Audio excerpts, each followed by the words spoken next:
On täällä ainakin kivan näköistä, ei siinä mitään. Tuohon rakennukseen pitäisi mennä tonne ulkomaalaistoimistoon, mikä sen nimi oli?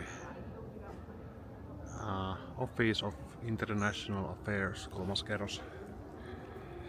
Niin, tässä vaan se homma, että mä oon etsinyt aamun tulostuspaikkaa ja käynyt muutamassa, mutta ne ei ole toiminut ja koreaksi ollut vaan ohjeet, tai sitten jos on englanniksi on sekavia ja en oo saanut tulostettua. Ei riitä aivot. Tai sitten, no ei ole muistitikkua mukana, mutta se olisi pitänyt QR-koodilla toimia, että sillä voi jakaa tuosta kännykästä. Mutta sitten se tarvii nettiin ja julkinen netti on epävakaa, että se ei toimi. Ja sitten tarvii paikallisen puhelinnumero, että saa tuon kännykkäliittymän täällä, niin mulla ei vielä sitä ulkomaalaiskorttia, millä mä saisin sen kännykkäliittymän henkilötodistukseksi. Täällä saattaa saa se jotenkin muutenkin, mutta tuo on se keino. Niin mä en nyt saanut tulostettua papereita, mutta jos tuossa rakennuksessa ei ole tulosta, niin teille sanoo mulle, että mun täytyy juosta jonnekin tonne tai jonnekin eri rakennukseen, niin mä jätänkö homma sikseen. Mä lähden vittu kotiin. Jos on tehty niin hankalaksi tuo ulkomaalaishomma, tai ainakin mä lähden rauhoittumaan loppuiltapäiväksi jonnekin rauhalliseen paikkaan ja teen sitä videota sitten. Alkaa pikkuhiljaa alkaa kyrsimään tämä säätäminen. Löysin majapaikan 3 viikoksi, vaan maksoi sen 3 viikkoa. 17 € yö. Semmonen queen size bed. Ja näytti hotellihuone hyvältä, että sä Ganghiin lähellä. Niin se oli semmonen löytetty, mä olin tosi innoissaan. Ja mä sain heiltä paperikin täytettynä tähän rekisteröintiin. Mutta nyt mulla on 2 tuntia aikaa toimittaa nyt on toimistoon ennen kuin se ryhmähakemusaika sulkeutuu. Toki voi itsekin mennä tuonne suoraan ulkomaalaistoimistosta tuolla kaupungilla ja hoitaa, mutta siinä saattaa olla jonoa tai ajanvarauksena niin mennä ja sitten se viivästyy se kortin saaminen monta viikkoa ja myös vierailu tuolla Filippiinen lasten luona viivästyy sitä saman verran, niin tää on vähän mälsää, jos tuolla nyt ei ole tulosinta, niin miksei täällä voi vaan lähettää sähköisesti? Sekin on vähän kumma homma. Pitikää valokuvaamassa ottaa kuvaa siemenen massia ja sitten käydä täällä monta kertaa. Ja on täällä kaunis päivä kyllä itse se. Tuo joku, mä en tiedä onko tuo on oikea kirkko sitten vai onko joku yliopistorakennus vaan. Täällä ei ole vielä tuo, ensi kuussa alkaa nuo kirsikkapuut kukkimaan, niin se on nuo vissiin kirsikkapuita. Ainakin mä veikkaan siitä. Kirsikan kukkia. Mä en kuvaa tuolla sisällä, mutta mä kuvaan sitten, että miten meni. Että peukut ylös vaan, että kaikki menee hyvin. Ja toivottavasti ne puhuu englantia ainakin siinä ulkomaalaistoimissa. Luulis. Joo, on selvitty ja kaikki hoitu. Mä oon luullut tän kaljapaari, mutta ei täällä tai hedelmiä myö, niin pakko se ostaa tommonen kreikkalainen jogurtti, särsseli ja oranssemehu. Oranssemehu kuin appelsiinimehu. Tässä on tämmönen joku hyytelöhomma mausteena.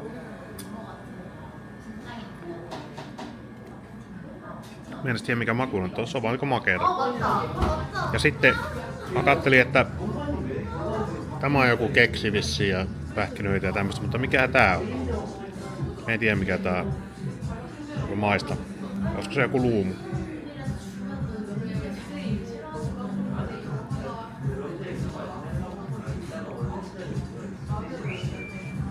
Eikö se ole myös joku rypäle? Se on pikkulainen rypäle. Mutta tuo Pallero on kreikkalaista jogurttia. Tosi hyvä. Joo, tuli mieleen, kun näin ne hedelmät siinä edellisen paikan ulkopuolella, että enpä muista milloin on tuommoista värikkäitä hedelmiä viimeksi syönyt, niin kuin banaania aamupalaksi. Se on hyvin mielenkiintoista. Aika hyvä paikka. Ihan siinä koulun vieressä, niin saattaa olla, että pesää siinä toisinaan. Tässä on ihan varoa näitä autoja, kun ne eka tie, missä vähän silleen aika läheltä nuo Kiat. Jaa, Teslakin. Tässä on niin monta näitä kahvioita, että mietin, miten näille kaikille riittää asiakkaita. Sä toisaalta 4 yliopistoa, että sä ihan vieressä, että jos mun on 30 000, 10 vuotta sitten oli 25 000 opiskelijaa, niin 10 vuotta sitten, niin se voi olla, että nykyään sinä vielä enemmän ja sitten saa vielä ainakin 3 muuta ihan vieressä ja sitten pari metropysäkkiä, niin siinä on taas uusia yliopistoja. Täällä vaan montako täällä kaupungissa on näitä? Voisi joku laittaa kommentteihin, vaikka mä veikkaan, että kymmeniä yliopistoja. Mikään tuossa on Batgirl. Joku Batmanin paikka. No. Kahvila. Joo. Eri teemaisia kahviloita täällä. Kyllä sitä kahvia voi ryystää koko päivää, kun pitää juosta sitten vessassa ja alkaa terveisiä kädet ja niin edes.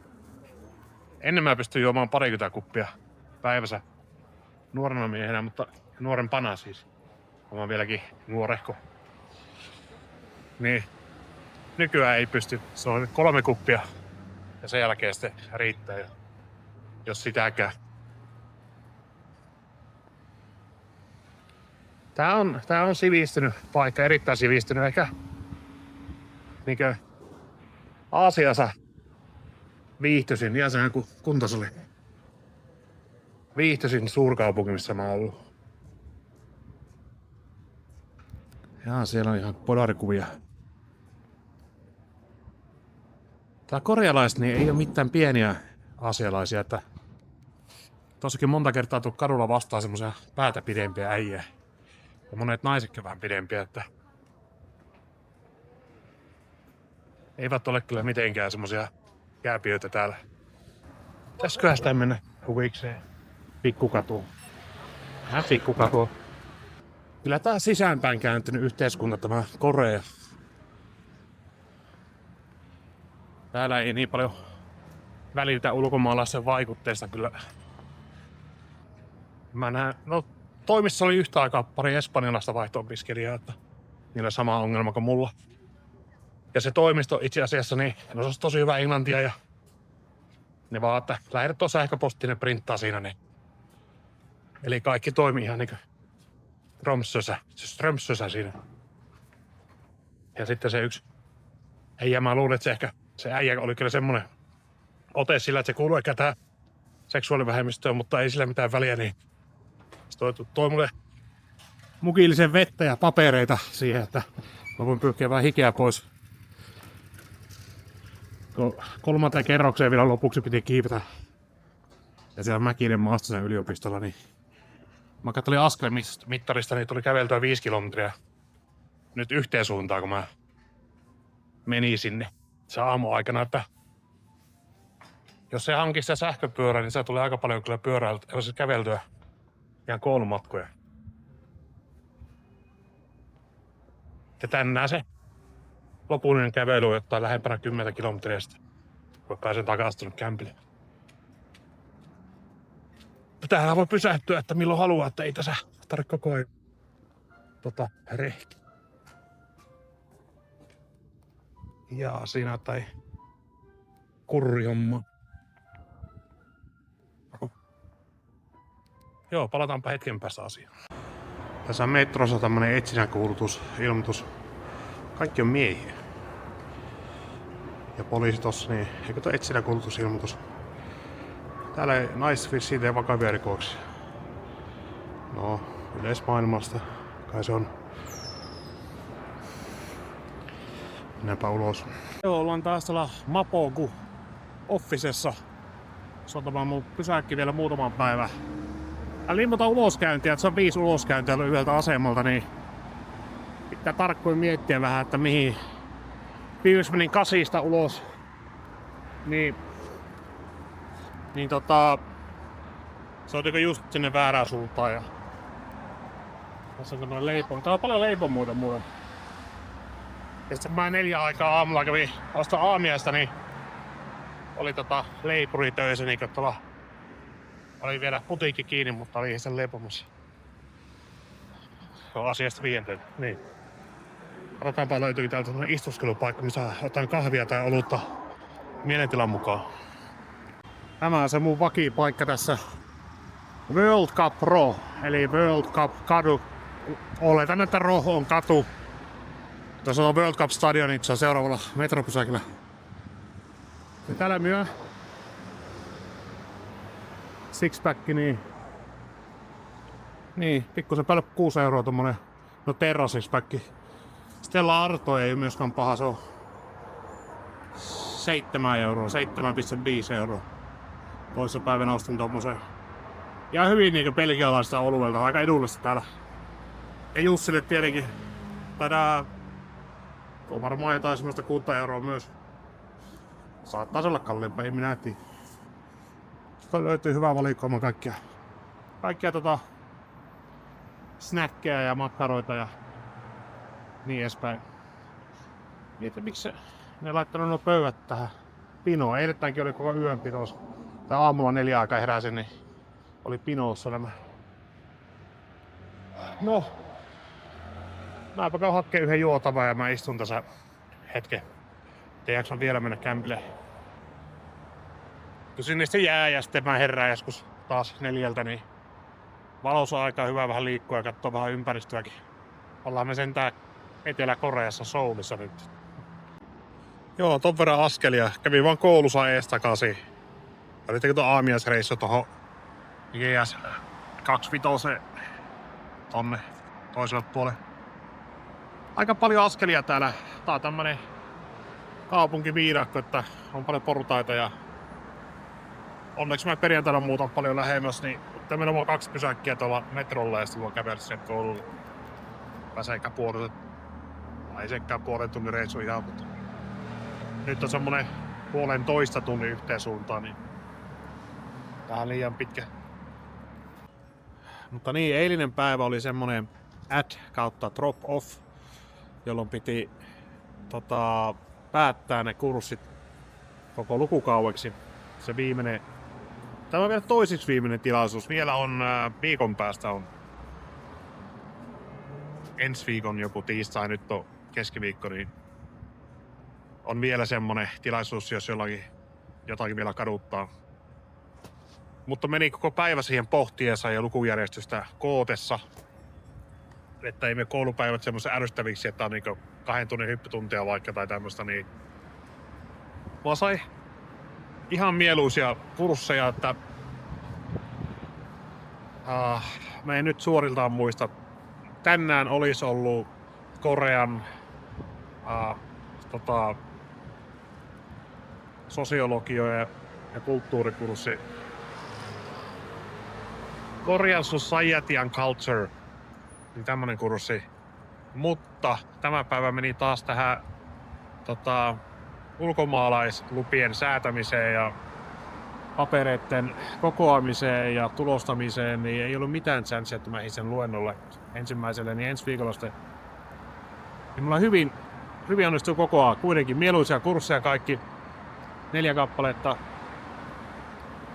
Ja koulupäivät ovat vaan tiistai, keskiviikko ja torstai. Kaikki muut päivät vapaana. Tiistaina ja torstaina on 4 tunnin koulupäivä ja keskiviikkona on 2,5 tunnin. Siinä on mun vaihto-opiskelijan viikko. Ja sitten mä otin semmosia kursseja, että ei tarvi että ei jää siitä kiinni, että ei ymmärrä jotakin fysiikan teoriaa, vaan on semmosia valinnaiskursseja, että ei niillä niin väliä, mutta ihan kiva täällä opiskella vai osa. Esimerkiksi Korean kulttuurikurssi, niin hyvä se on täällä Koreassa, kun on, niin opiskella Korean kulttuuria. Sitten tekoälyn etiikkaa oli yksi kurssi. Ja sekin on ihan mielenkiintoinen, kun siitä on puhetta paljon, että tekoälyä pitää kehittää eettiseksi. Muuten ollaan kaikki kuseissa kohta. Niin siinä on paljon lukemista. Sitten oli... No me en niitä 2 muuta nyt tässä muista, mutta voin myöhemmin sanoa sitten. Mutta oli tuon verran askelia, niin sekunniksi 1 olut tässä. Ja tää on se, mitä mä luulin, että se on tanskalainen olut, mutta ei se olekaan, kun se on Täällä saa vissiin sanoa, että sä sanotaan, että Denmark, 100% Denmark tossa ja Denmark Premium. Crown in Jutland by the Sea Breeze from Denmark. Sitten joku kommentoi, että ei se ole Tanskaa nähnytkään, kun se on ihan täysin korealainen. Mihin tässä enää uskoa sitten maailmassa? Jussi uutta videota kateellessa, niin tää on jotain riisiolutta. Tää maistuikin vähän erikoiselta. Täällä myö 4 päkeisen, mutta nämä oluet niin yleensäkin. On tää ihan ok, mutta vähän semmonen, en oo tottunut siihen makkuun. Mutta sillä väliin voisin kertoa tarinan viime yöltä. En mennyt ulos vastoin tapojani, mutta mä otin tabletin näitä, melatoniinia, kun halusin mennä aikaisin nukkumaan ja niin edespäin. Nyt on kello 7 aamulla, sai hyvät yöunet. Mutta oliko villit unet kyllä? Mä muistan vieläkin ihan elävästi mitä mä näkkiin, niin ensinnäkin mä en tiennyt, että mä muistan Dream Theaterin Erotomanian soolot niin ulkoa niin hyvin. Mä olin unensa jossakin hosteli ulkopuolella niin nukkumassa, nojaamassa pöytään. Mä olin niin väsynyt siinä unensa. Ja sitten sillä radioista soi Dream Theaterin Erotomania, joka oli lukioaikana mun niin suosikkibiisejä. Mä hinkkasin sitä kitaralla koko ajan. Niin muistui ihan kaikki ne mieleen, että siinä ja sitten mä ajattelin, joo, kyllä hyvä se Petrucci vetää, hyvin se vetää jo. Ja siinä oli jotain rantapaareja siinä lähellä. Mä olin siis Aasiassa siinä unessa. Ja sitten mä olin monta kertaa käynyt niissä monena iltana ja sitten ne muuttui koko ajan vaan kökkösimmiksi, että se omistaja otti niin enemmän tilaa yksityiseen käyttöönsä siitä. Että mä halusin istua siellä takana ja sitten unen loppuosansa me enää voinut siellä takana istua, kun se oli omistajan yksityiskäytöstä. Mä vaan niin ärsyynnyin siinä unessa ja sitten se omistaja yritti niin liennytellä mua jollain niin puhumalla ja ottaa hyvää läppää. Tämä muista siinä, että mä olin lähdössä siitä helkattiin sitä paikasta, niin sitten tuli joku uusi asiakas ja sitten se sanoi mulle, että sä oot niin hyvän näköinen. Niin se joku mies. Sitten mä, että no jaa, no ehkä se onko meidän on nukkunut hirveästi, niin ehkä se on siitä, että jos mä nukun, niin sitten mä oon hyvän näköinen. Tai tämmöstä. Ja mitäs muuta siinä oli? Joo, siinä on joku venäläinen hostelikaveri. Me mentiin sen kanssa kaljalle tonne rantapaari etuosaan, niin siinä rakennusvälissä. Niin sitten mä ihmettelin, että miksi kaikki on yhtäkkiä vihaisia sille venäläiselle. Niin se oli ottanut oluen niin jääkaapista ilman lupaa. Mutta joka on Kaakkois-Aasiassa toista aika yleistä. Se vaan otetaan ja sitten sä juot siinä. Sitten mä mietin, että on kummallista, että ne sille suuttu tommosesta. Mutta ne sitten niin ajatti sitä siellä ja se karkas. Että oli vauhtiakin unessa. Mutta oli kyllä eläväinen, että tuo melatoniini kyllä aiheuttaa jotakin. Siis tämä ajatus mulla, että se aiheuttaa unia, niin heräs vasta, kun mä katsoin Jarrin video, eli Jussi in the Philippines, niin sanoi siinä, että hänellä oli villituneet. Niin sitten mä, että johtuuko se melatoniinista, niin kun mullakin joskus niistä pari kertaa viikkoa otan, niin kyllä se ainakin tällä kertaa johtuu. Se on hyvin todennäköistä. Tässä on se niin sanottu kurssien drop-off add-on aika. Se alkaa 11 minuutin päästä. Niin tuolle kurssille mä haluan, kun se on just näihin digitaalisiin alustoihin, mitä mä rakentelen tässä. Nyt on uusi tulossa kohta, niin halusin päästä. 8 lisäpaikkaa tuli, niin tasan 11 minuuttia. Varmaan hälytykset soi. Niin mä painan tuon rekisteriinappia sitten. Katsotaan pääsenkö. Vielä pulssi nousee tässä, kun jännitys.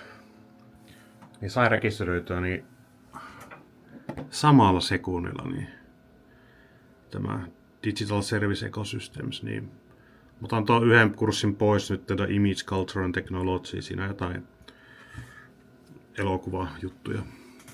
Tulee vähän kevyempi päivästä. Ethics of AI mä pidän, Culture and Society of Korea Introduction to Accounting. Joo. Tällaista. Onpa kiva, että sain tuon kurssin, kun se just liittyy näihin keikkadiiliin ja sitten mä eilen aloitin rakentaa ideoin semmoisen uudenlaisen alustan näille sometyypeille, eli sisällön tuottajille, eli vaikka sanotaan englanniksi creators. Ja mä voin selittää siitä myöhemmistä, mutta se on semmoinen uudenlainen rahan ansaita keino. Joo, check-in sujuu korealaisen tyyliin silleen, että ei tarvitse tavata ketään. Ohjeet oli vaan, että vie roskat ulos. Täällä muuten lajitteella hotellissakin roskat, tai ainakin niissä hotellissa, missä itse ollut. Eli muovia, pahvia, pulloja ja niin edespäin, niin asukkaan toimista. Ja sitten oli, että sulje ilmastointi ja sitten jätä ovi raolleella, että mikä se ovilukko siihen väliin. Joo. Täällä on semmonen meininki. Ei oo mitään respaa näissä paikoissa, missä on ite käynyt. Mutta nämä enemmän ehkä tämmösiä guesthouseja. Aamukahvia. Jostain syystä täällä aina tuo niinkö sokeri on nestemäisessä muodossa. Paljon semmoista pumpusta ja laitetaan mukia siitä annostelasta. Joo. Se on 1,5 tunnin siirtymä tonne eri puolille Soulia lähemmäs koulua. Yli tunti kestää metrolla sinne, niin tässä istuskelee hetkeä ja sitten aletaan siirtymään matkalaukon kanssa.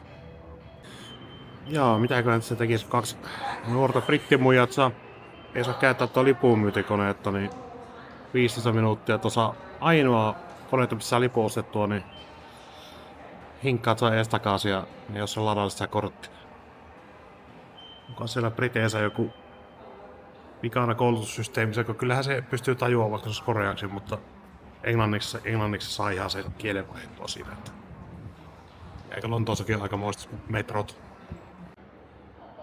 Kyllä nämä hyvin toimii tää Soulin metro. Linjoja on älytön säkkylä täällä, että pitää olla tarkkana, että kumpaan suuntaan menee, mutta aina pääsee perille. Tai vaan pysäyttää vielä ja katsella vähän karttaa. Tässä on metrokartta esimerkiksi luonnollisen maastoon laitettuna. Täällä pääsee 100 kilometriä päähän etelään ja pohjoiseen myös. Ja varmaan itäänkin. Joo, aika matalalla ollaan syvällä maan sisällä ja sitten täällä nämä hätähappinaamarit myös, joka on aika erikoisuus silleen. En tiedä, onko Helsingin metrossa tämä vastaa vai happipullot saa. Onko tuo pelastajalle tarkoitettu enemmän tuo happipullo. Ohjeet, miten laitetaan päälle ja kyllä. Täällä on varauduttu vähän kaikkea varmaan. Jos vaikka se uhka tulee pohjoisesta. Se oli vissiin vähän vahvempi se kahvi, kun piti käydä hätäpysäkillä tuolla vessassa. Onneksi täällä hyvät vessat täällä Korean metrossa. Isot peukut ja oli vessaperiä. Saavuttiin perille Sangbongiin. Tämä on mun kaupunginosa seuraavat 3 viikkoa.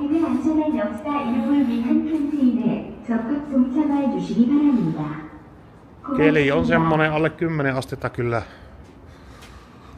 Joo, siinä lukee Sambong selvästi. Ei muuten lue. Otellaan kohteliaasti, että pääsee vanhukset eka hissillä alas. Mato 20 kilon matkalaukko, niin jaksaa raata portaita pitkin. Näistä viimeisin. Sanoinko mä muuten, että täällä on vaan aika kylmä, kun jätyy näpikkeen. Tultiin vaan tunnin metrolla vähän tuon itäänpäin, niin sama kaupunki, mutta jotenkin tuntuu, että helvetin kylmää. 20 kiloa matkatavaraa portaat ees. Ei oo hissiä. No, ehkä mutkan takana tuolla on vielä toista portaat tuolla. Kenties. Joo. Vielä toiset samanmuistossa. Huhhuh. Hyvää kuntoilua. Mä oon tämmönen vanhampi ATK-nörtti, niin saa kantaa näitä raskasta ATK:ta mukana täällä. Okei. Nyt pitää katsoa, että missä me ollaan siis tarkalleen. Niin suuntaan aletaan kävelee. Tää on tällä sain. Mä epäilen, että me tultiin sen verran ylös. Jotakin vuorta tai jotakin mäkeä. Täällä on kyllä huomattavasti kylmempi, missä me lähettiin.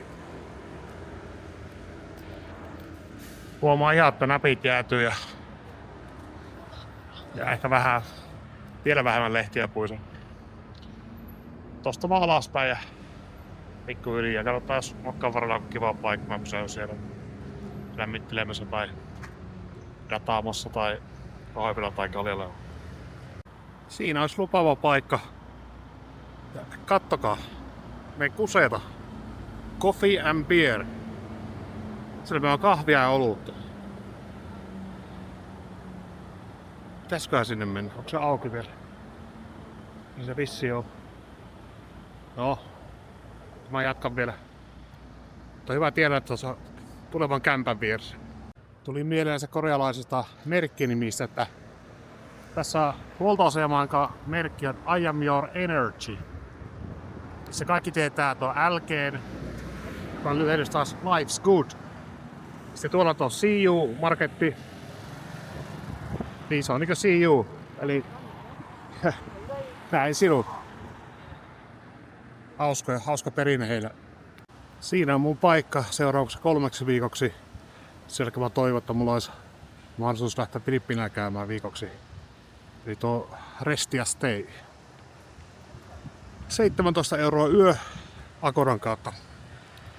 Ja huone on semmonen pari sänkyilmastointia, työpöytä ja oma suihkuvessa. Ei täällä Soulissa paljon halvempaa asumusta voi löytää tuolta tuommoiseen yksityishuoneeseen. Täällä toka kerroksella tämmönen yhteinen keittiö ja sitten pesutupa tossa.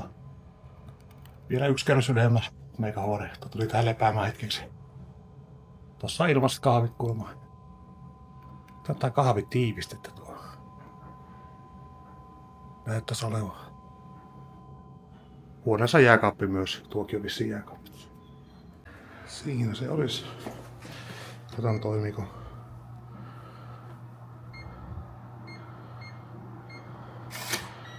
No niin. Näyttäis olevan palaamiskin niin. Onko tuo sama huone numero 307, niin onko joka huoneessa sama logiikka, niin tietää sen tunnuksesta. Tää on tämmönen perus. Pikku jääkaappi siinä. Vedenkeilintä ei ole, mutta se alakerrassa siellä. Aika iso telekari kyllä.